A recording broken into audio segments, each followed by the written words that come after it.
Y en Jugando Pelota Dura, paralizada la vista preliminar en el caso de Gabriela Nicole Prats. El tiempo pasa y la conversación sobre un posible habeas corpus empieza a sonar fuerte. Además, gobernadora dice que no va a renunciar a sus escoltas una vez salga de Fortaleza. Con esto y más, comenzamos a jugar Pelota Dura. Te traje la trulla tuya, te traje la trulla tuya, con cariño y sabrosura, y tengo a los parranderos jugando pelota dura, y tengo a los parranderos jugando pelota dura. Te traigo la... Saludos amigos, soy Laisa Torres en sustitución del compañero Ferdinand Pérez. De inmediato les presento al equipo que me va a acompañar esta noche, compuesto por Denise Pérez y el licenciado Víctor Rivera. Saludos a los dos. Saludos Laisa, saludos Denise y saludos al pueblo de Puerto Rico. Buenas noches. Saludos compañeros y saludos a todo Puerto Rico. Bueno amigos, comenzamos a jugar Pelota Dura y es que quedó paralizada la vista preliminar en el caso que se sigue contra Antonieshka Avilés, una de las coacusadas por el asesinato de Gabriela Nicole Prats. Esto ocurre ya que la defensa insiste en que el caso debe pasar al Tribunal de Menores para analizar todo lo que ha acontecido en esta vista, ¿verdad? Lo que no aconteció y lo que pudiese pasar más adelante. Con nosotros nuestro panel legal compuesto por el licenciado José Lozada, exdirector del negociado de investigaciones especiales, también la licenciada Sarielice Rosado, ex jueza, y el licenciado Francisco Reyes. Saludos a los tres, gracias nuevamente por estar acá. Buenas noches. Bueno, este caso sigue como que pisa y no arranca, ¿verdad? O sea, ustedes han sostenido, y Sarieles ha sido una que ha dicho que el caso inició con mucha velocidad, con mucha prisa por atenderlo, pero ahora vemos que no ha pasado mucho. Y esta conversación de una posibilidad de un habeas corpus, que pase el proceso y no se atienda, y Antonieshka puede salir libre, es una conversación que está cobrando fuerza. ¿No lo ve así, Lozada? Los casos criminales tienen varias fases. La fase investigativa, que es la fase inicial, la radicación de cargos, y el proceso judicial en su determinación de vista preliminar. En ese intermedio hay unas vistas que se dan interlocutorias, que fue lo que pasó últimamente, que fue que se pidió por las abogadas que se juzgara como menor porque tiene una edad mental de 10 años y no de 18. Sí. El tribunal evaluó esa argumentación y determinó no dar lugar a eso y que siguiera la vista preliminar en curso. Pero las abogadas no conformes acudieron al Tribunal de Apelaciones, y el Tribunal de Apelaciones, con un recurso para que el Tribunal de Apelaciones lo evalúe y determine si la juez de instancia tiene o no tiene razón, y además pidieron la paralización de los procesos. Al pedir la paralización, el tribunal lo acogió y paralizó la vista preliminar.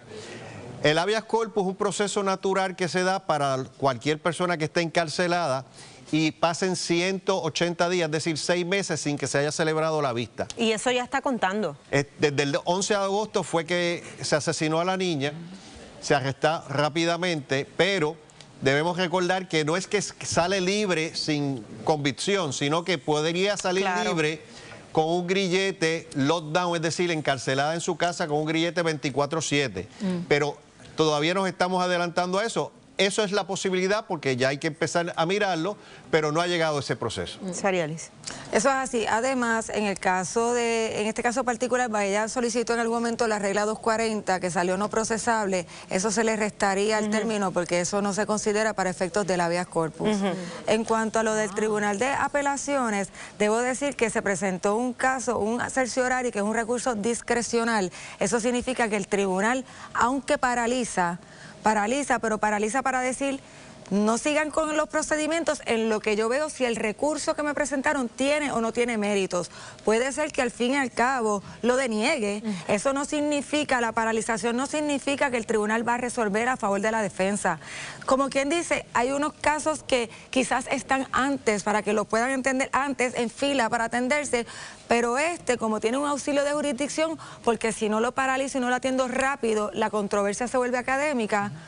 Pero con todo y eso, el país, buenas noches antes que nada, el país se puede preguntar, o sea, que aquí está el país mirando todo este proceso, ¿cuán rápido podría ser el Tribunal de Apelaciones en decidir sobre todo este tipo de cosas para entonces dar espacio, licenciado, a que se celebre esa vista preliminar? Se dieron unas fechas para el 17 de diciembre, se dieron otras para enero. Las de enero ya nos están colocando a 5 meses y a 1 mes de que pueda suceder lo del habeas corpus. Así que, ¿qué me dice? Yo creo que ya el pueblo está cayendo en cuenta que lo que quiere es un proceso que sea correcto.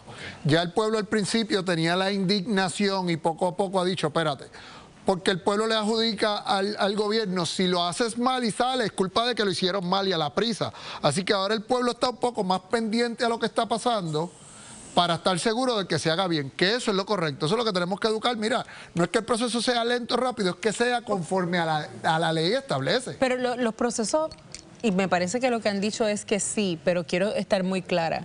Estos procesos apelativos que presenta la defensa van sobre el habeas corpus, o sea, cuentan los días sobre esos procesos apelativos, porque eso también puede ser estrategia. Cuentan los días, pero el Tribunal de Apelaciones paralizó y supongo yo que van a resolver con mucha rapidez. Déjenme decirle algo a nivel del Poder Judicial que me consta. En la rama que un juez tenga un caso en sala y que llegue el término de habeas corpus, eso es explosivo.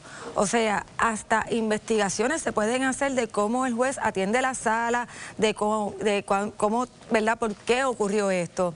Y la realidad del caso es que este caso, según mi criterio, ha sido bien trabajado, pero la defensa también ha tenido sus planteamientos. Ahora es que van para el apelativo, se paralizó la vista. Son cosas que ocurren en un buen trabajo, aunque pase el tiempo. Yo tengo una pregunta y es a los méritos de la defensa, ¿verdad?, para que el caso regrese al Tribunal de Menores. En efecto, la capacidad mental o la facultad mental de la joven se tiene que tomar en consideración para establecer... He visto la discusión donde sí, donde no. El artículo 4 es claro. Dice que no se puede juzgar a una persona con la capacidad mental menor a 13.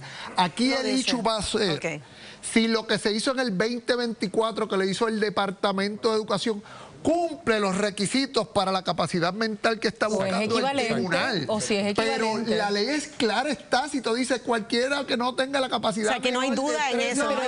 Pero es equivalente esa prueba que es psicoeducativa a la otra, porque una prueba psicométrica va a ser la y controversia. psicoeducativa no es lo mismo que la esa va a ser la controversia. Esto cumple estos requisitos, de lo contrario vamos a necesitar un perito que diga a la fecha de este evento esta niña tenía o no los 13 años de edad. Y eso es lo que va a pasar. Y si se determina que son 10 años, no hay caso.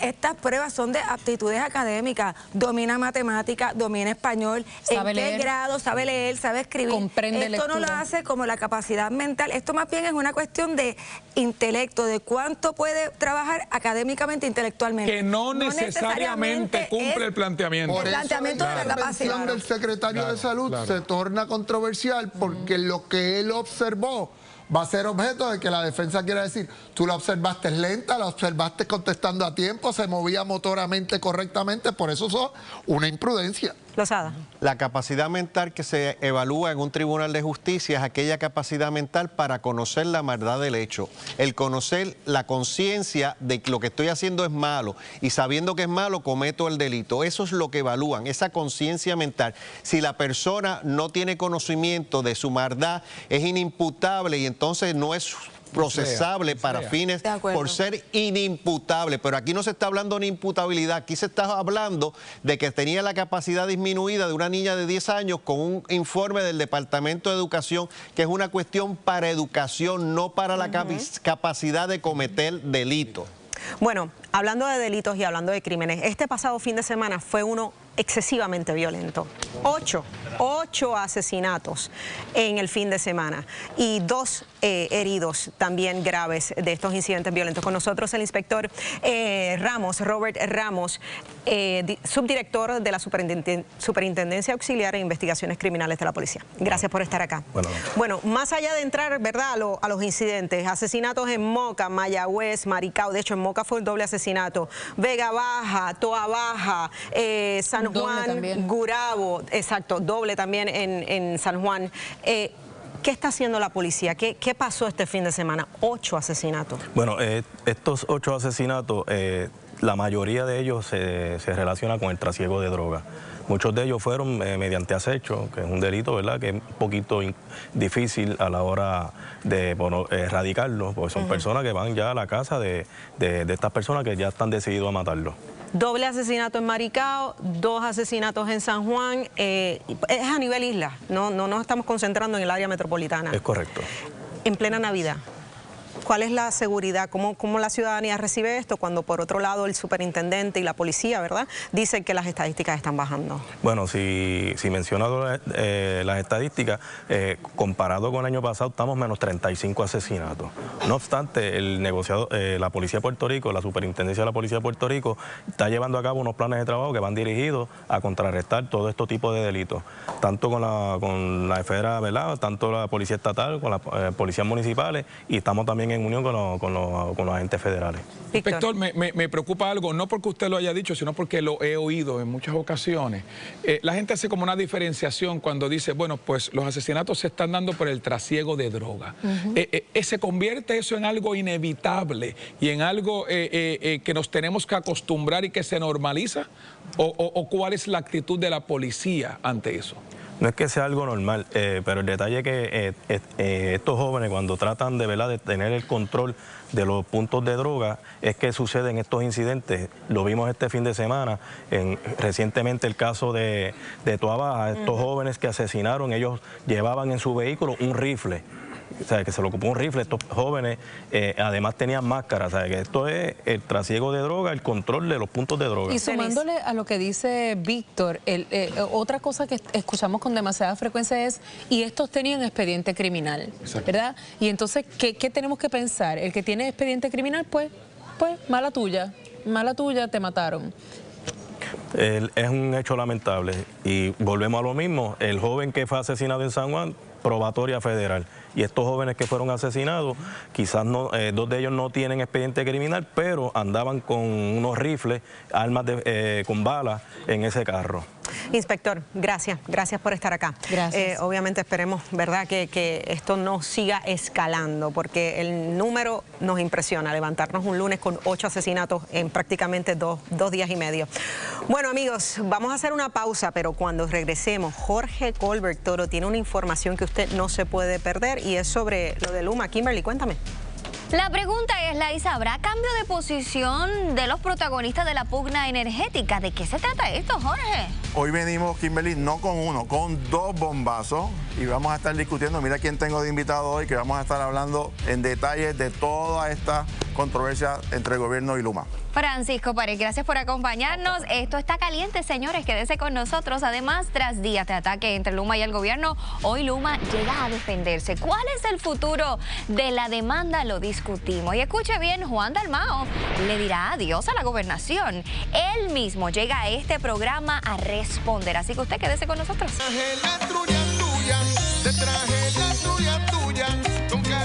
Esto es Jugando Pelota Dura. Hoy Jorge Colbert Toro no nos tiene uno, nos tiene 2 bombazos. Y es que ha habido un cambio de postura en el gobierno. Lo que en el 2022 validaban, y hablamos del contrato de Luma, daban por bueno, hoy lo cuestionan. Porque lo que no te dicen, te lo dice Colbert.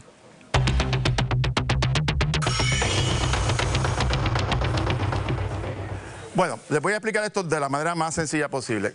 Toda la transacción del gobierno con Luma, que fue por un proceso de licitación, se firma acuerdo inicial en el año 2020 y luego la extensión en el año 2022. La razón principal es que el gobierno, todavía es la hora que no hemos salido de la quiebra y por consiguiente las partes se pusieron de acuerdo para extender la relación contractual.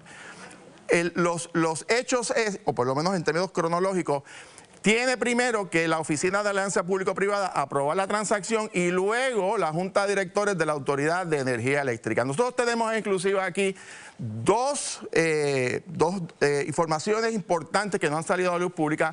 La primera, vamos a ver un testimonio particular durante la reunión de la Junta de Directores de la Autoridad de Energía Eléctrica, donde se discutió precisamente la extensión de esta famosa carta y además vamos a presentarles a ustedes la minuta de la reunión de la Alianza Público-Privada, donde estaban los funcionarios del interés público y donde, mire, se discutió esto completamente y cuáles fueron las posiciones, cuál es la información. Vamos primero a hacerles un breve recuento para que vean cómo ahora muchos que dicen una posición en el 2025 tenían una posición distinta en el 2022. Primero, en el 2020 se firma el contrato original de Luma, luego de todo un proceso de licitación donde comenzaron 6 y compañías, acabaron 2. En el 2022 se firma el contrato suplementario y la carta de extensión, la famosa carta para allá entre octubre y noviembre del 2022. Y en el 2025 la impugnación del contrato por parte de este gobierno, que como hemos señalado es una impugnación del gobierno de Jennifer González a acciones del propio gobierno, pero de la administración de Pedro Pierluisi. No se ha invocado incumplimiento contractual, y esto es lo que llama la atención, porque el gobierno está cuestionando acciones del propio gobierno y eso no le beneficia necesariamente al interés público. ¿Cuál fue el proceso de aprobación? En el 2022, la Junta de Gobierno de la Autoridad de Energía Eléctrica discutió esto, se convocó una reunión para aprobar esa famosa extensión debido a la quiebra. Ustedes van a ver ahora un video de esta reunión en esa fecha, en donde el presidente de entonces, que es el licenciado Fernando Gil, dirige los trabajos, explica por qué hay que extender esta relación contractual, porque Puerto Rico sigue en la quiebra, y llama a una votación, y van a ver que el entonces director ejecutivo, Josué Colón, que es el mismo de ahora, para la votación y pide un turno para, adivinen qué, argumentar que a favor de la extensión del contrato con Luma. Vamos al video. Pasamos a nuestro cuarto punto de agenda para hacer una resolución o aprobar la extensión del contrato suplementario de Luma. Discutió por el licenciado Fermín Fontanes y por parte de su equipo también cuáles eran los pormenores de este contrato, si eran o no, si era una extensión. Es una extensión del mismo, con las mismas condiciones, términos y condiciones que ese contrato tuvo con anterioridad. Está basado en que al estar nuestra corporación en quiebra, no se está operando bajo el contrato de 15 años que se había firmado también en junio del 2020, y por ende este contrato no conlleva ningún tipo de aumento en costo. Simple y llanamente es una extensión al mismo, al encontrarnos nosotros todavía en un proceso de reestructuración de deuda. Señor presidente, y si usted me lo permite antes de que voten, a mí me gustaría decir que, además de lo que usted acaba de decir, la pregunta que deberíamos todos aquí hacernos es si ha ocurrido alguna modificación en alguna de las leyes que mandan esta transformación y que exigen el que los procesos que se han llevado en curso en los pasados años se sigan desarrollando. Muy buen punto. Que usted sepa, ¿hay alguna modificación? No la hay, no existe. No la hay. Por lo tanto, la misma andamiaje legal que creó este contrato está vigente al día de hoy. Correcto, y usted tiene razón. No ha sido modificado. Y gracias por añadirlo, porque entiendo que es un punto muy importante. Estamos actuando bajo un La administración está actuando conforme a las leyes que aprobaron otras administraciones y que están vigentes. Y al marco legal que nos abarca hacer esta transformación. Dice en aquel momento Josué Colón, la administración de Pedro Pierluisi está actuando de conformidad a la ley que aprobó las administraciones anteriores, y que por consiguiente lo que se estaba haciendo ese día allí era perfectamente legal, era la posición de Josué Colón. Ahora asumió una posición distinta, inclusive es la persona que firma una declaración jurada diciendo que los hechos que narra el gobierno ahora pues chocan evidentemente con lo que dijo en aquel momento. ¿Cuál será la explicación de posición de antes ahora? Ya lo dará eventualmente. Ahora bien, hay otro documento que no ha salido a la luz pública que lo tenemos nosotros. Miren, esta es la minuta de la Junta de Directores de la Autoridad de las Alianzas Público-Privadas. Miren todos los que estaban aquí, Omar Marrero, Francisco Pared, todos los miembros. Estaban los miembros del Interés Público, Eduardo Ferrer, la licenciada Elisa Ortiz, estaban todos los funcionarios del gobierno de Puerto Rico, y en esta minuta se discutió precisamente si el voto de los miembros del Interés Público tenían que ser a favor o no, y si se abstenían, cuál era la consecuencia. Se habla de una opinión legal y se explica por qué razón, según ellos en ese momento, no requería la aprobación de los dos miembros del Interés Público. Pero para darnos los detalles particularmente de lo que representan tanto el sonido, el video que vieron, como el documento, está con nosotros el ex secretario de Hacienda, don Francisco Pared, que era miembro de ese comité. ¿Cómo estás? ¿Todo bien? Todo bien, gracias a Dios. Me gusta tu look. ¿Te gusta? Sí, está chévere. Mira, el look que no me gusta es el cambia del gobierno. O sea, esto es el gobierno diciendo que el propio gobierno actuó con negligencia, con dejadez, pero si esto se discutió ampliamente, ¿cuál es el cambio de posición aquí? Sí, bueno, la minuta así lo refleja. Todo esto se consideró y se analizó en el proceso de votación. E incluso esto se discutió públicamente. Recuerdo el presidente de la Asamblea de la Cámara de Representantes indicar que él iba incluso a impugnar esta determinación de la Junta de Directores de la Autoridad de Alianzas Público-Privadas y creo que desistió, ¿verdad?, de llevar ese pleito, y hasta coincido con él, porque incluso ese tipo de impugnación probablemente hubiese llevado al gobierno a aprobar que los nombramientos del interés público nombrados por Cámara y Senado tal vez sean inconstitucionales. Pero la minuta lo que plantea es, cuando se trae el análisis, es que lo que se está discutiendo en la carta de extensión no es un nuevo contrato, sino es utilizando las cláusulas del contrato vigente y que no requieren, según ese documento, porque pude leerlo, la votación unánime de los miembros. Esa fue la interpretación. Correcto. Y hablan de una opinión legal, ¿correcto? Sí, hay una opinión legal, incluso se recesa esa sesión para darle tiempo a todos los miembros a que analizaran esos documentos. Ciertamente, una cosa es la adjudicación de una alianza público-privada, que en este caso se llevó en el 2020 y recibió la votación unánime de la Autoridad de Alianzas Público-Privadas, y otra cosa es un cambio o una enmienda o una extensión de términos persiguiendo el mismo espíritu, porque recordemos que los 18 meses eran para darle la oportunidad a la Autoridad de Energía Eléctrica que saliera a la quiebra y que Luma decidiera si luego de salir de esa quiebra entraban en el negocio con el gobierno de Puerto Rico o desistían. ¿Cómo queda el gobierno ahora que hay pleito en el Tribunal Supremo? Probablemente en los próximos días Luma trate de llevarse ese pleito a nivel federal, pero ¿cómo queda el gobierno y qué peligros hay económicos, de impacto económico, el que el gobierno diga una cosa en el 2025, contrario a lo que hicieron en el 2020? Yo entiendo la posición de la gobernadora, y sí, ciertamente aquí hay un punto de controversia, pero no está clara la ley, y la Junta en ese momento tomó unas determinaciones. ¿Cuáles pueden ser las implicaciones? Bueno, que los que están haciendo negocios con Luma hoy, estos suplidores de Luma, tal vez estén reconsiderando cuáles son las tarifas que le estarán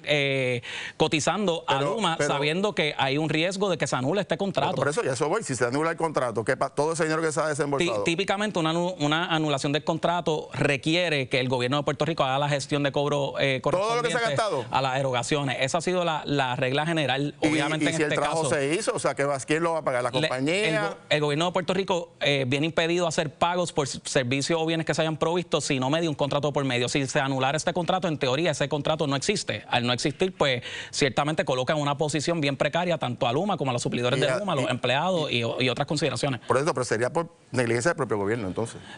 Bueno, sí, no quiero decir negligencia, por la posición de la gobernadora. Porque...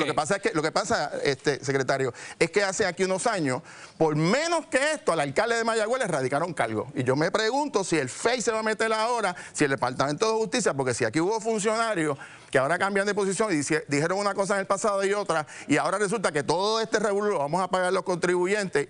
La pregunta es quién va a responder entonces si aquí hubo negligencia, porque lo que está diciendo el gobierno es que el propio gobierno incumplió con sus propias leyes. Eso es lo que se trata esta demanda. Sí, definitivamente es mucho más complejo. Hay aspectos aquí constitucionales de choque entre ramas de gobierno. Tienen dos miembros de la Asamblea Legislativa interviniendo en la gestión de la rama ejecutiva con más poder incluso que los miembros de la Junta de Directores designados por el señor gobernador. Esto es mucho más complejo que lo que se ha tratado de decir, y sí, los miembros de la Junta de Directores cuando ejercieron su voto ese día, me consta de propio conocimiento que lo hacíamos a conciencia de lo que se estaba considerando ahí, cuáles eran las potenciales controversias. No se hizo a oscuras, no se hizo a espaldas de la gente, todo se hizo en un proceso transparente, se discutió en la palestra pública. Incluso un presidente de un cuerpo legislativo amenazó con ir a demandar y por alguna razón desistió. Yo creo que fue la decisión correcta porque probablemente se hubiese puesto en posición de perder los nuevos nombramientos que tiene la Asamblea Legislativa por la intervención indebida que tendría la rama legislativa en la gestión de gobierno. Nos vamos, pero solamente para... Aunque tienen usualmente dudas y cuestionamientos, el video es público y las minutas también son públicas por ley. Colby, hay otra cosa. Sí. ¿Qué hora es? Son las casi 7 de la noche y todavía estamos esperando las manifestaciones de la Junta de Supervisión Fiscal. Yo recuerdo emitir un comunicado de prensa en el 2020 hablando de recaudos. A las 3 horas de yo emitir mis recaudos, ellos publicaron una cartita regañándome, pero aquí llevamos 4 o 5 días y no han dicho ni esta boca es mía. Se revela que la Junta estuvo al tanto de toda esa transacción. Esa pregunta yo se la hice a Fermín porque como sé la falta de carácter que tiene la Junta, quería dejar documentado en ese documento de que la Junta estaba interviniendo desde el primer comienzo. Está en récord, la minuta la vamos a subir para que la puedan Yo nací una noche, pero una noche. Muy bien. Amigos, pasamos con Laisa. Gracias, secretario. Muchas bendiciones. ¡Wow! ¿Cómo era? Yo nací una noche, pero no anoche. Está bueno esa. Bueno, amigos, sobre este tema de Luma, ¿verdad? Hemos recibido aquí al secretario de la Gobernación, también recibimos a la representación legal de Luma. Hoy llega a jugar otra figura importante en este tema. Kimberly, ¿de quién se trata? Así es, Laisa, ya está con nosotros el director ejecutivo de Luma. Usted tiene que quedarse con nosotros. Tras días de ataque entre Luma y el gobierno, hoy Luma llega a defenderse. ¿Cuál es el futuro de la demanda? Nosotros lo analizamos. Gracias por acompañarnos. Además, guerra por escoltas. Gobernadora veta proyecto y radica uno nuevo, señores. ¿Qué pasará? También lo discutimos. Y le dirá adiós a la gobernación.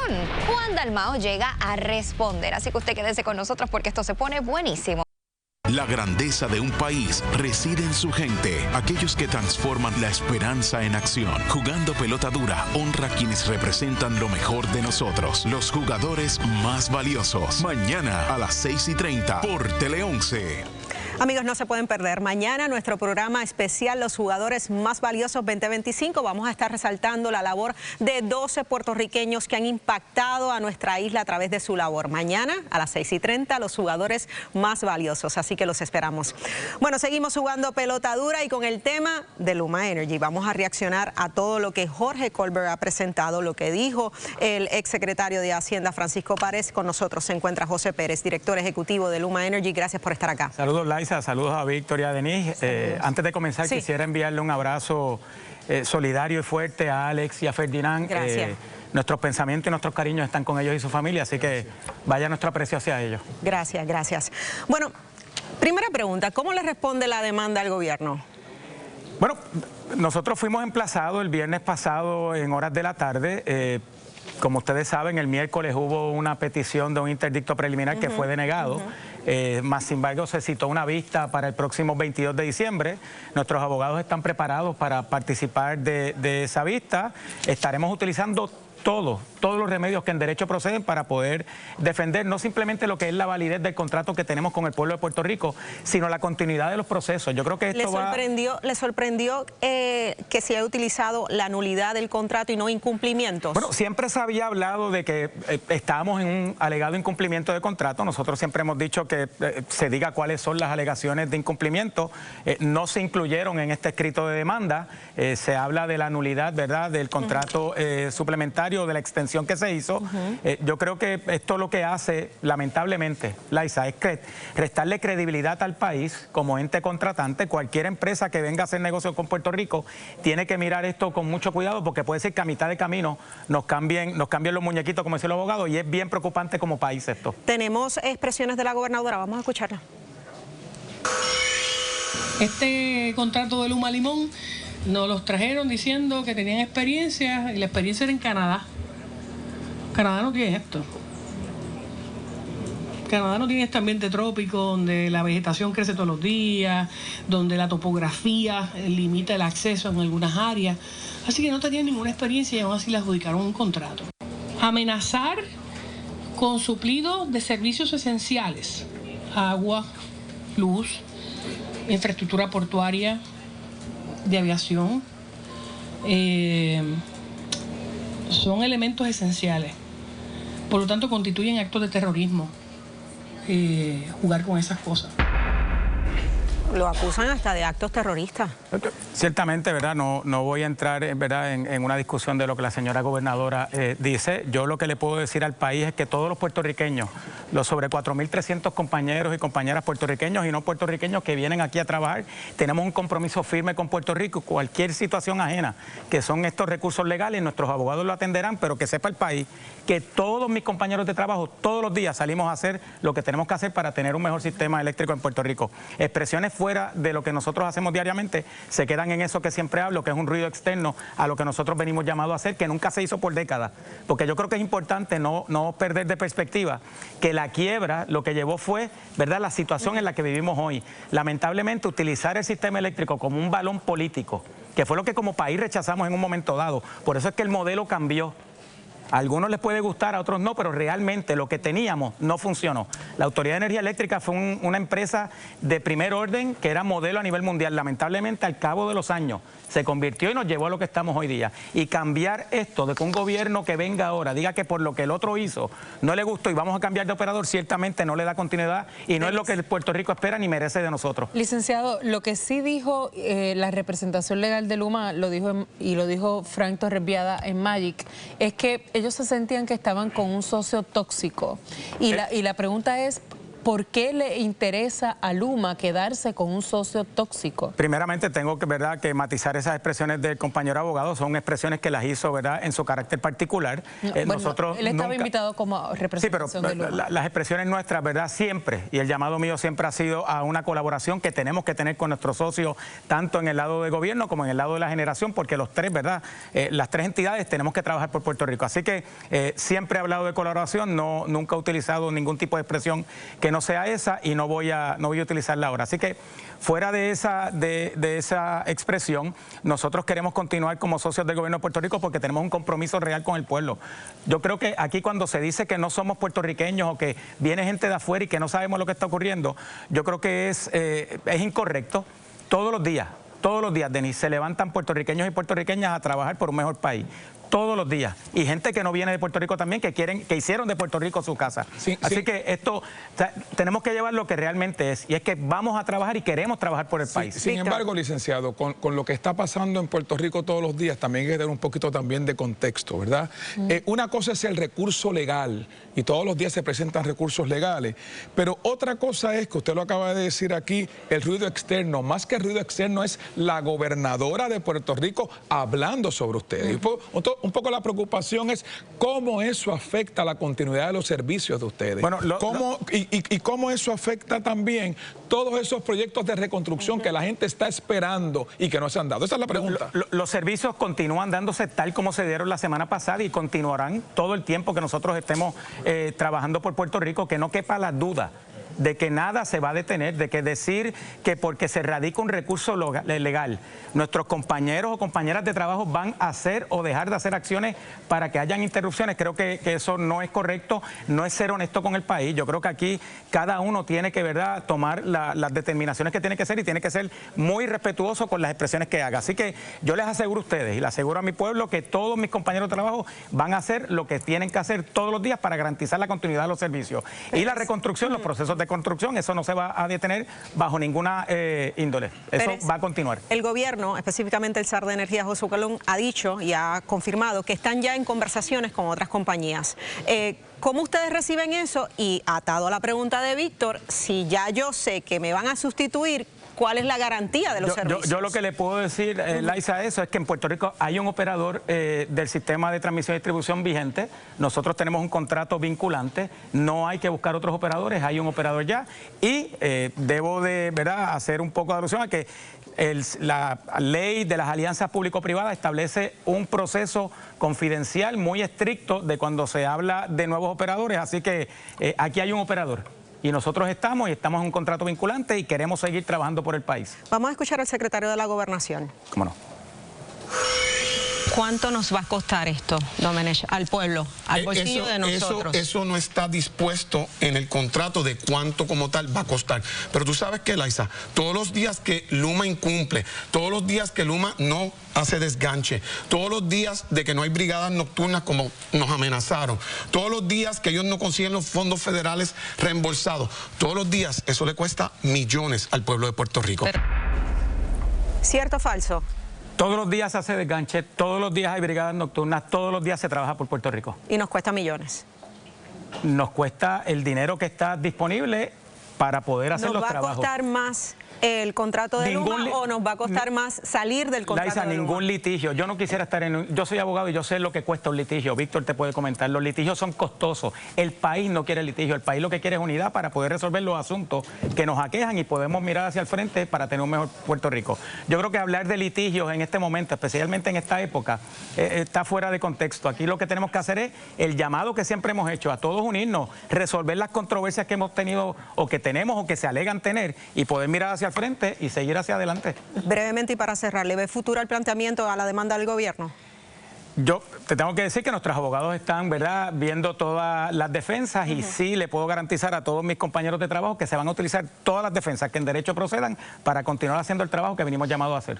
José Pérez, gracias por estar acá. Para mí es un privilegio siempre, muchas gracias. Pasamos con Kimberly, amigos. Ya está con nosotros el ex candidato a la gobernación, Juan Dalmau. La pregunta es, ¿está con el ojo puesto en alguna alcaldía? ¿Será cierto? Él nos dice, usted no se despegue que la cosa se pone buenísima. Además, guerra por escolta, gobernadora veta proyecto y radica uno nuevo. ¿Qué pasará? Le decimos y compartimos cómo fue el último adiós al gran maestro Rafael Itier. Quédese con nosotros. Bueno, amigos, seguimos jugando pelota dura. Como candidato a la gobernación obtuvo excelentes números en la capital, en San Juan. Ahora que se está hablando de candidatura, sí, a esta hora, tan temprano en el calendario.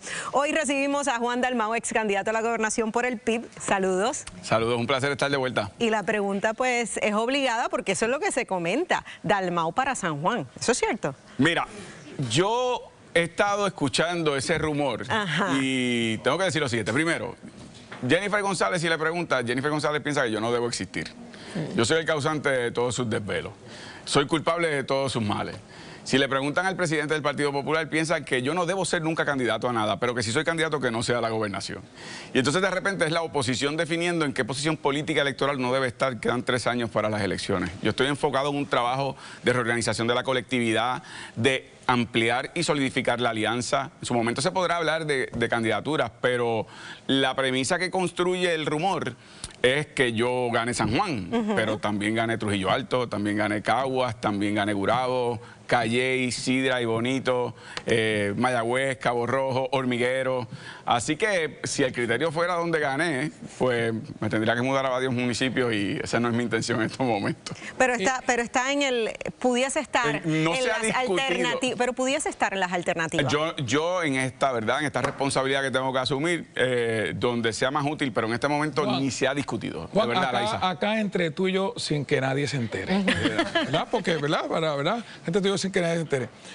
Obviamente, tú tuviste un desempeño tan extraordinario para esto de la gobernación, pero no llegaste a ser gobernador de Puerto Rico. Tuviste unos números extraordinarios en San Juan.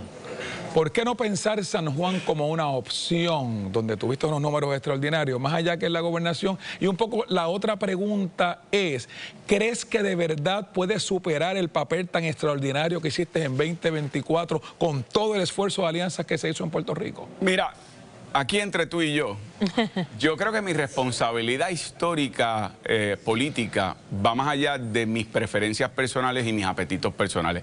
Eso le ha hecho mucho daño a la política en Puerto Rico. Los que buscan acomodarse por lo que les puede convenir individualmente.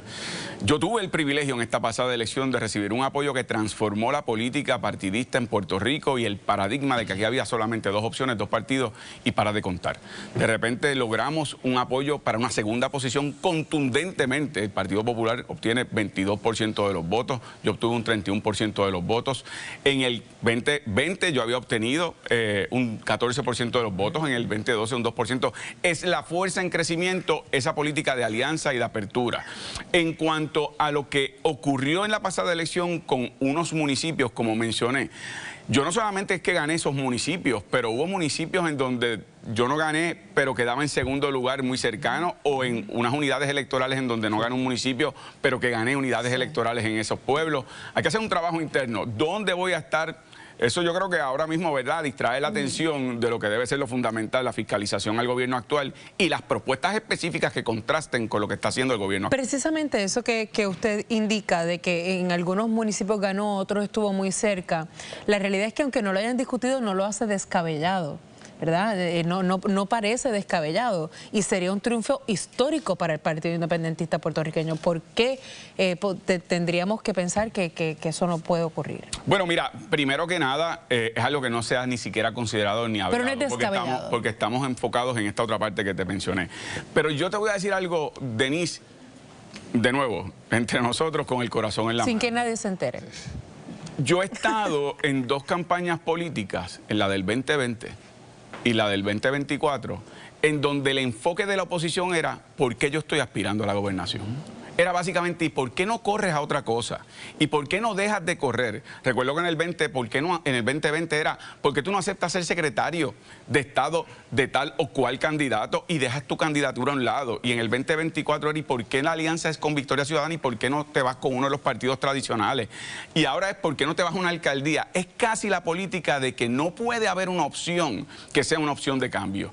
Y yo creo que si hay una candidatura que más que mi persona es la idea de que podamos alcanzar ese cambio necesario, romper con el bipartidismo y lograr la esperanza y la transformación que quiere el país, que logró apoyo y que ha demostrado tener un apoyo creciente, ha sido la candidatura de este servidor. Al final se definirá cuál va a ser, pero yo creo que es importante cuestionárselo a la inversa. Y a la inversa sería, ¿es Jennifer González reelegible? ¿El PNP en serio está considerando postular de nuevo a Jennifer González? ¿El Partido Popular en serio está considerando postular a Pablo José Hernández Rivera, que no ha sido capaz ni siquiera de reorganizar el municipio de San Juan, por no hablar de otros municipios, que su refundación pisa y no arranca, en donde en sus relaciones en Washington es cero? Entonces, de repente, a quien se le cuestiona si va a aspirar a qué posición es al candidato de la Alianza de la Esperanza, no a los otros candidatos que ya han mostrado que en efecto no han podido ejecutar. Aprovechando su presencia, el presidente de Cuba hizo unas expresiones importantes, hizo unas expresiones históricas, también se pudiesen definir así, hablando sobre la crisis que enfrenta la isla y sugiriendo el fracaso del comunismo. Vamos a ver el reportaje. Aquel silencio habitual y el muro impenetrable que parecía sostener a la isla caribeña de Cuba bajo el régimen comunista podría estar colapsando de manera dramática. Hace pocos días, su presidente Miguel Díaz-Canel admitió que Cuba está sumida en una grave crisis. Reconoció que escasean los alimentos, las medicinas y que enfrentan apagones masivos. La inflación se dispara, la economía está parcialmente paralizada, la generación térmica es crítica, los precios se mantienen altos, se incumplen las entregas de los alimentos normados y las producciones agropecuarias y de la industria alimentaria no satisfacen las necesidades de la población. Desglosemos la situación. En la economía, funcionarios cubanos están intentando impulsar la actividad, principalmente a través de las exportaciones. Con relación a la energía eléctrica, hoy Cuba tendría el mayor apagón, dejando sin luz al 58% de la isla. El gobierno cubano mantiene la crítica al endurecimiento de las restricciones estadounidenses. Lo cierto, no hay dinero para importar combustible y las averías en las centrales eléctricas son constantes.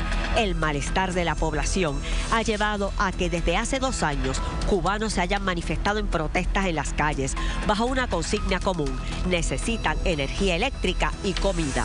Aunque el gobierno sabe las necesidades que sufre el país, el presidente dijo que nadie espere soluciones fáciles o inmediatas, sino más trabajo y resistencia. Pero lo cierto es que el panorama no luce optimista y el desafío para el régimen es enorme. Dalmau, ¿este es el fin del comunismo? Mira, yo no había seguido la noticia, me entero ahora por el reportaje de Margarita, pero ciertamente es penoso ver un pueblo que esté pasando por esas vicisitudes. Y ciertamente esas son circunstancias que llevan a transformaciones, lo cual entonces me obliga a aterrizar en Puerto Rico. Fíjense los paralelismos. La falta de acceso a un sistema energético que sea estable, que estamos sujetos a los apagones, que eso crea malas condiciones para desarrollo económico, falta de acceso a alimentación. En Puerto Rico hay un problema de seguridad alimentaria y además vimos recientemente que con el tema de la enorme dependencia, cosa que ustedes descubrieron aquí, si se afectan las transferencias del PAN, por ejemplo, hay personas que se quedan sin poder consumir su canasta básica alimentaria, lo que tiene que ver con desarrollo económico, entre otras cosas. Tenemos que enfocarnos en Puerto Rico también en transformar lo que son esas condiciones. Ustedes ahora hace un rato tuvieron al director ejecutivo de Luma y vemos que son justificaciones tras justificaciones, pero no hay nunca la explicación concreta para que el país pueda estar tranquilo. Sin embargo, volviendo a Cuba, yo no recuerdo ni a Raúl Castro ni a Fidel Castro hablar de esta manera. ¿Por qué ese reconocimiento explícito de la crisis en Cuba en este momento específico? Mira, yo puedo especular. Yo creo que en la medida en que luego de la caída del bloque soviético hubo una transformación política global. Ahora estamos viviendo tiempos en donde hay 3 grandes elefantes, ¿verdad? Los Estados Unidos, Rusia y China.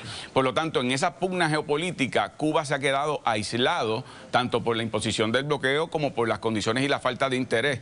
Los adelantos tecnológicos no han convertido, en el caso de Puerto Rico, el interés militar es uno incidental. En el caso de Cuba, pues también tienen sus bases militares con Guantánamo y sin embargo tampoco es el eje de la relación política de Estados Unidos con el hemisferio. Tienen más de 22 instalaciones militares en la América Latina y el Caribe. Así que habría que ver, y ciertamente el problema es real y por lo tanto uno tiene que solidarizarse con las condiciones que está viviendo todo pueblo que tiene que enfrentar esas condiciones. En mi caso, por eso yo insisto, en ocasiones nosotros en Puerto Rico, por las narrativas con las que nos educamos, vemos esos pueblos y la realidad de esos países como que con un cierto aire de superioridad en el caso nuestro. En Puerto Rico también hay pobreza, en Puerto Rico hay gente que se acuesta con hambre, en Puerto Rico hay gente que vive sin acceso a un sistema de salud de calidad. Debemos enfocarnos, antes de juzgar otros pueblos, en cómo nos encontramos y lo que tenemos que hacer para enfrentar los retos que tenemos nosotros como país. ¿Qué quiso decir usted cuando en sus redes escribió los buenos somos más y los días de abuso están contados? Bueno, me refería que en efecto las acciones de la gobernadora en estos días es el recordatorio más reciente de las actitudes dictatoriales del gobierno PNP. El oscurantismo es la orden del día. El encubrimiento es el método y la corrupción es la consecuencia. Cuando se aprueban medidas legislativas que le cierran el paso a la información a la ciudadanía, a la prensa en su rol de fiscalización, eso es parte fundamental de un sistema democrático al que todos aspiramos. El que mucha de la información que en comunidades que se ven afectadas por desplazamientos, por impactos ambientales, por distintas iniciativas que se toman, es porque tienen acceso a información que buscan. En la medida en que eso se limita, ya entonces tenemos un gobierno que no gobierna, es un gobierno que se esconde. Y ese es el planteamiento que yo estoy haciendo. El que a un año de comenzar este gobierno, que hizo una serie de promesas, no solamente es que se han incumplido esas promesas o no se han atendido, sino que las acciones que han tomado son contraproducentes a los mejores intereses de las aspiraciones democráticas del país. Se alcanza un consenso cuán difícil es entre los tres partidos políticos y los independientes en Senado y Cámara para eliminar el privilegio de la casta de los exgobernadores a sus escoltas, que ese dinero se redirija para la seguridad pública del país. Y la gobernadora básicamente lo veta para presentar un proyecto de ley para garantizarse ella su escolta cuando sea exgobernadora. Es decir, ¿cuánto más van a abusar del país? Y por eso es que digo, los buenos somos más, el compromiso con el país es superior y tienen sus días contados. Dalmau, gracias. Gracias por la conversación. Gracias a usted, Laisa, gracias al panel y gracias a la ciudadanía. Y hablando de escoltas, llega nuestro panel político. Kimberly. Así es, Laisa, pero antes usted votó la encuesta, claro. ¿Cuál debe ser el futuro político de Juan Dalmau? Ya los resultados están en pantalla. 15% opinó que es la gobernación, 10% alcaldía y 75% dice que no debe correr. Gracias a todos por participar y quédese con nosotros. Mira, amplíame ese zoom ahí. ¿Sabe por qué? Porque la guerra por escoltas continúa. La gobernadora veta proyecto y radica uno nuevo. Ya está aquí. Mire, su panel político favorito. ¿Qué pasará? Ellos lo van a analizar. Y hoy fue el último adiós de Rafael Itier y le traemos todos los detalles. Bueno, amigos, llega nuestro panel político para analizar los temas calientes del día. Con nosotros Carmelo Ríos, vicepresidente del Senado, también María de Lourdes Santiago, portavoz del PIB, y el senador Luis Javier Hernández, portavoz del Partido Popular Democrático. Gracias a los tres por estar acá. Muy buenas noches a todos y a todas. Bueno, antes de... a don Carmelo y doña Lidia. A todo Puerto Rico, feliz Navidad. Feliz Navidad. Bueno, antes de entrar al tema de las escoltas, que sé que quieren hablar de eso, quisiera que reaccionaran, ¿verdad?, a lo que Jorge Colbert presentó hoy, en Lo que no te dicen, sobre Luma, el gobierno cuestionando el propio gobierno. En el 2022 había un consenso de que esa extensión de contrato era legal. Hoy las versiones cambian en el gobierno. ¿Cómo entender el cambia-cambia, Carmelo? Bueno, no es un cambia-cambia, es un gobierno que sí tiene una filosofía muy parecida porque es del mismo partido, pero lo que se plantea ante la crisis de ya un Luma que tiene una experiencia dada y adjudicada por la ciudadanía de que no ha funcionado, cuestionan lo que es el poder de contratación, o sea, si fue una contratación legítima en el proceso. Lo que pasa es que se ha mezclado en el análisis, y con razón, el asunto de los incumplimientos que no necesariamente está planteado en el asunto legal per se. O sea, hay dos discusiones que se están dando a la misma vez. La que está en el tribunal es si esa extensión es una cuestión que se dio en una nulidad que se está planteada, y está la otra, que es la más importante, que es la que acapara la discusión pública, si realmente Luma cumplió con todo lo que se estipuló que tenía que cumplir, más allá de la nulidad, que es lo que se está planteando en el tribunal. Y ambas se entrelazan y ambas nos llevan al mismo sentido, que es que debería de haber una intención de la ciudadanía de favorecer las acciones de la gobernadora para eliminar el contrato. Pero aquí hay un planteamiento de impugnación intragobierno. Aquí hay un problema que tiene que ver con cómo impugna esta administración a la pasada administración, que resulta que es del mismo partido político. Claro, no. Escuchar al secretario de la gobernación, le pregunto a la senadora, le pregunto al senador, hablando de esto, me parece un poco hablar de alternancia política dentro del mismo partido. María de Lourdes. No hay un solo argumento en la demanda que no haya sido objeto de discusión pública en el 2022. Abiertamente, los representantes del interés público llegaron a decir que iban a demandar, estaban en representación del liderato legislativo del Partido Popular, que también dijo que iba a demandar, y no demandaron. El gobernador específicamente hizo mención de que había requerido una opinión jurídica que le garantizaba que el trámite era perfectamente legítimo. ¿Por qué se reproduce todo eso ahora? O sea, tenemos a la autoridad y a P3 diciendo, es que aquí el problema fue lo que hicieron la autoridad y P3. ¿Cuál es el problema? Me parece la preocupación con esto, y todos quisiéramos que el gobierno prevaleciera, todos quisiéramos salir de Luma por la vía que corresponda. Me parece un error no haber incluido ni siquiera como un argumento secundario el tema de los incumplimientos, que entendemos que están perfectamente documentados, la falta de empleados, la falta de capacidad técnica, los apagones. Me parece muy difícil de entender el razonamiento jurídico para excluir el tema del incumplimiento. ¿Qué teoría se puede llegar para no incluir los incumplimientos? Y como el tema de DACO está en boga, ¿verdad? Me parece que es un anuncio engañoso lo que hizo la gobernadora. Y le voy a explicar por qué. Nosotros radicamos la resolución número 10 cuando comenzamos la sesión legislativa, la delegación del Partido Popular Democrático, y la gobernadora contestó que era irresponsable lo que estábamos haciendo porque ella iba a nombrar un SAR para hacer un expediente voluminoso de incumplimiento para evitar que tú pagaras y todos pagáramos una penalidad por no probar incumplimiento en el tribunal. Entonces nosotros le pedimos copia al SAR de esos documentos y nunca los presentó. Después de casi un año, viene la gobernadora a presentar una reclamación en contra de Luma basándose en algo que hicieron ellos mismos. O sea que, como decía Colbert y yo lo planteaba, la doctrina de actos propios no aplica al gobierno, ciertamente, pero sí la negligencia crasa en el cumplimiento del deber. Si no se puede aplicar actos propios, pues aquí alguien fue negligentemente craso.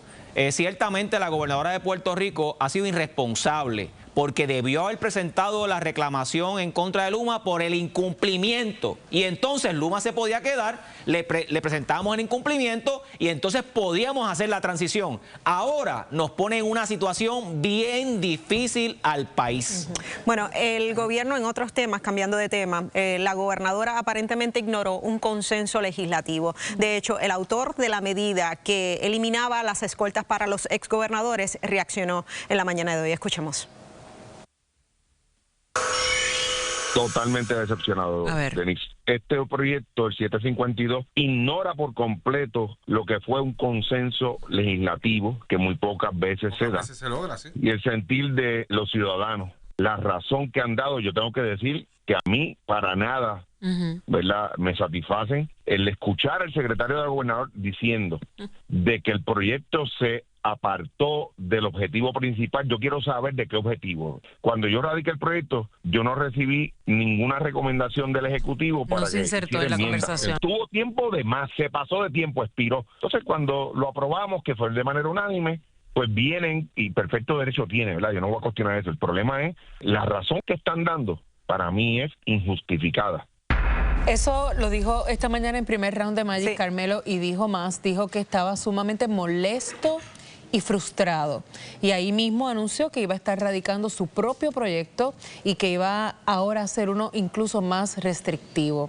¿Ustedes no se comunican? O sea, es que no entiendo dónde está la comunicación del Ejecutivo con el Legislativo entre pares, entre gente que son del mismo partido, y en una cosa que había un consenso. Mira, pudiera ser mejor, sin duda.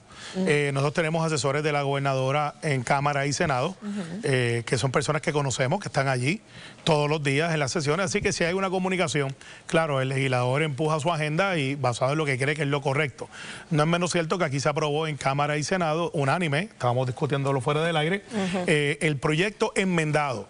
El proyecto, cuando sale del Senado, tenía los asuntos que, en mi entender, incluía lo que dice el compañero Juan Oscar, que era para todos los gobernadores prospectivos. Está el debate si ella está incluida o no está incluido. En la enmienda que se hizo en la Cámara, ciertamente cuando tú lo lees, no estaba incluido la gobernadora, sino que era después de ella haber sido electa.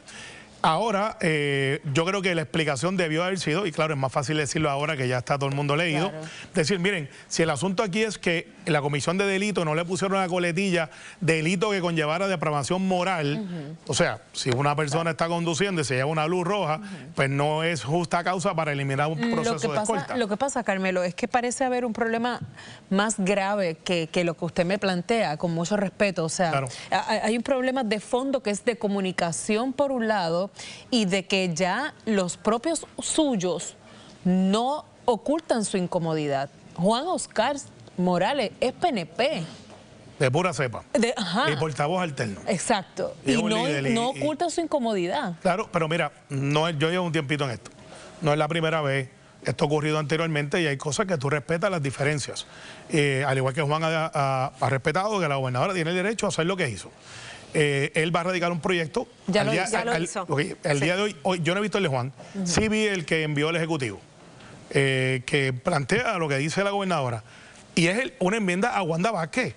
No nos dejemos de cosas. Aquí esto surge porque Wanda Vázquez no ha tenido la decencia de renunciar a algo que haberlo hecho del momento senadora, que ya ¿cómo puede hacer un proyecto que se llame Wanda Vázquez? Porque a todas luces este proyecto se llama Wanda Vázquez. Bueno, el proyecto como terminó finalmente, como fue aprobado, no era el proyecto Wanda Vázquez, porque cobijaba a todos los exgobernadores, a los candidatos a la gobernación y a la comisaría residente, pero lo que está ocurriendo aquí no es simplemente una diferencia de opiniones sobre un asunto pasajero.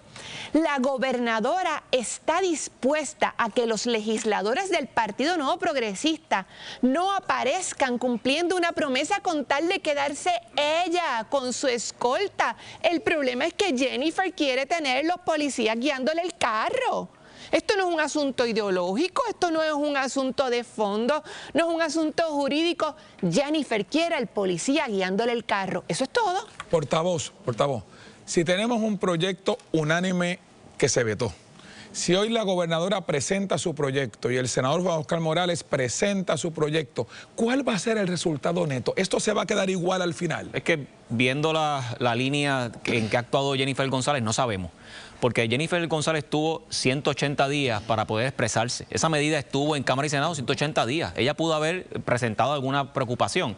Pero me parece bochornoso que el país, los legisladores, estamos por primera vez en consenso de que no es a Wanda Vázquez, es que no deben existir escoltas a ningún exgobernador porque la mejor escolta es el buen trabajo. Yo me pregunto, en estos pasados, y le pregunto a ustedes, que llevan más tiempo que yo en la política, ¿cuándo ustedes han visto un atentado contra un gobernador?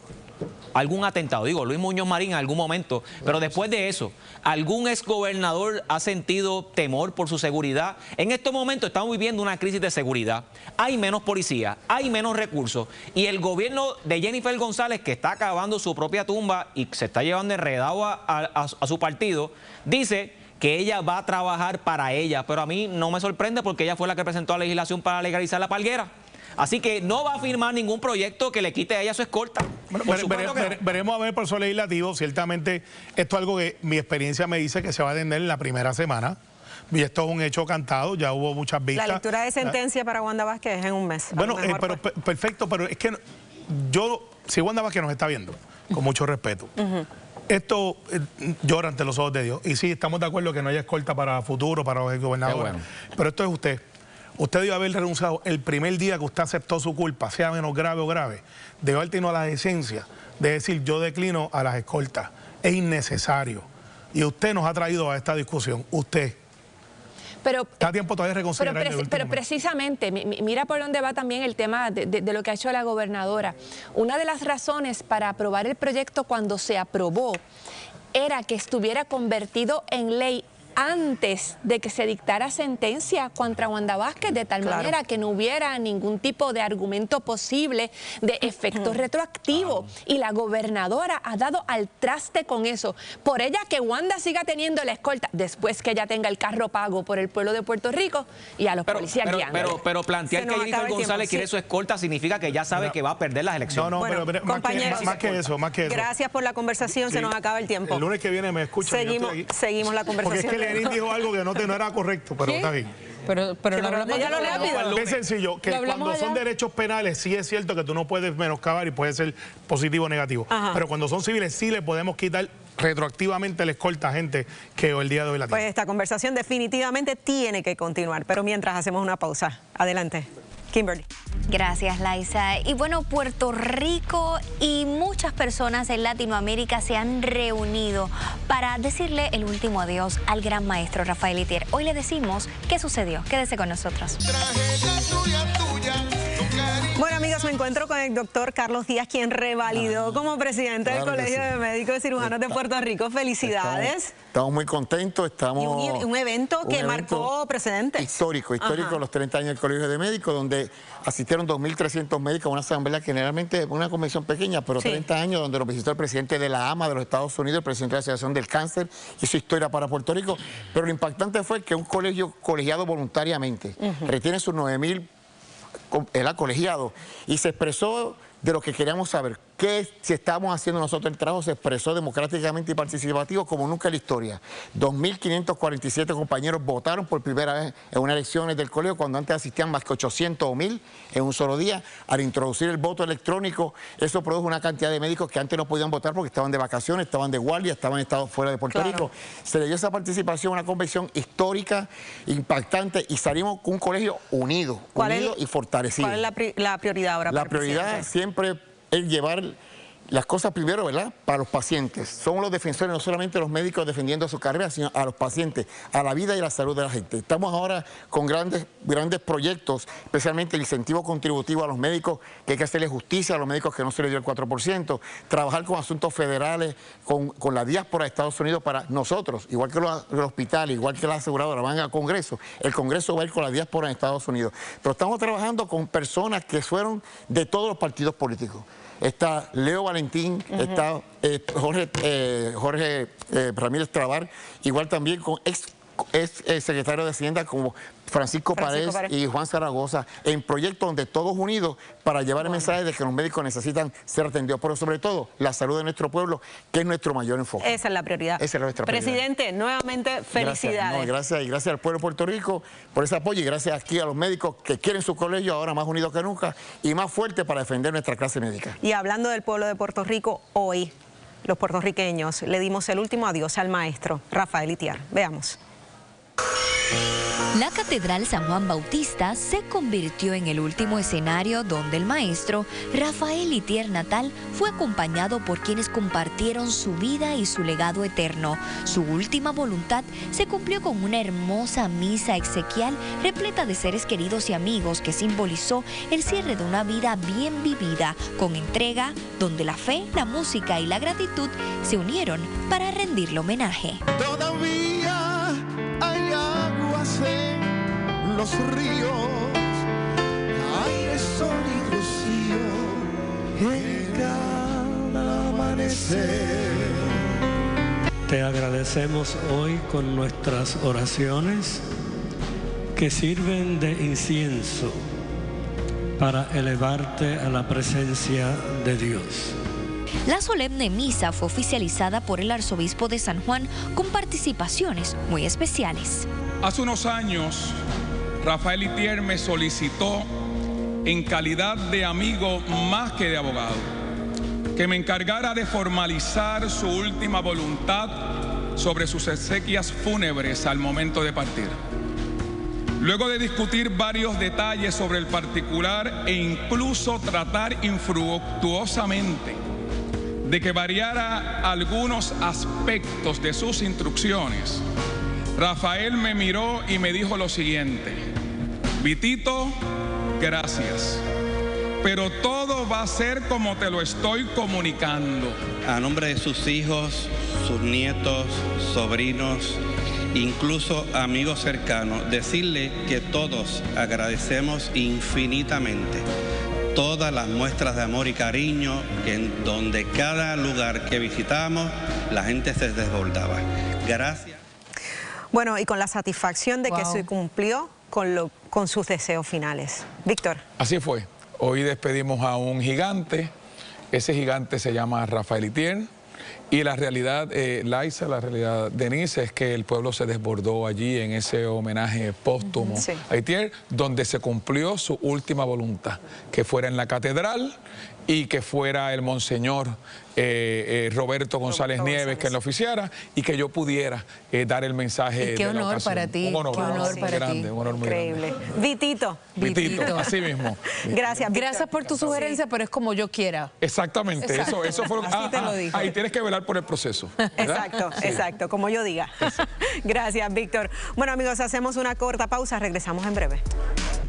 Amigos, no olviden sintonizar mañana programación especial, los jugadores más valiosos 2020.